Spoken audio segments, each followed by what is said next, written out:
Types of rocks.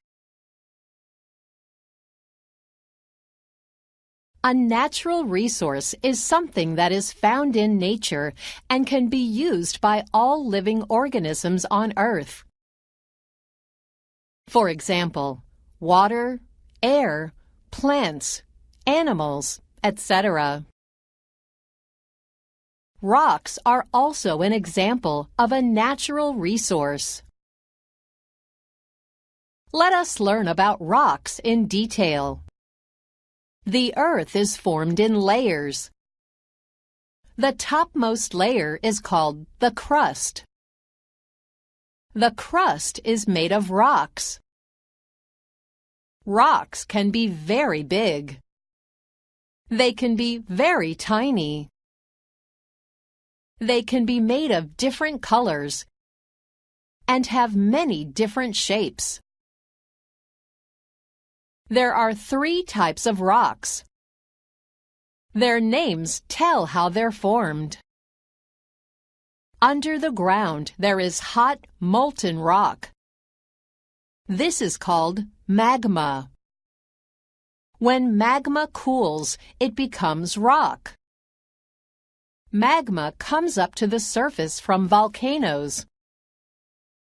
It forms rocks above the surface. Magma can also cool under the surface. It makes rocks under the ground. The rocks that are formed from magma are called igneous rocks. The Earth's crust is made mostly of igneous rocks. There are over 700 kinds.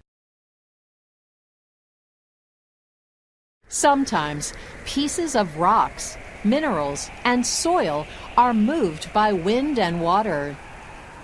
They are carried to a different place. They are piled up together. They pile up under lakes and oceans.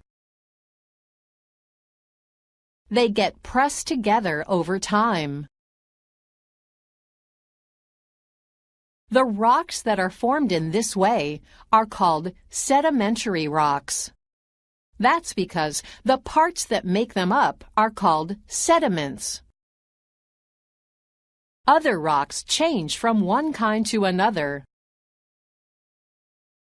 Metamorphic rocks change form. That's what their name means, to change. These rocks are often formed under mountains. The pressure or heat changes these rocks.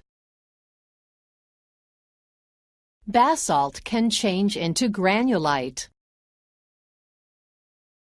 Limestone can change into marble.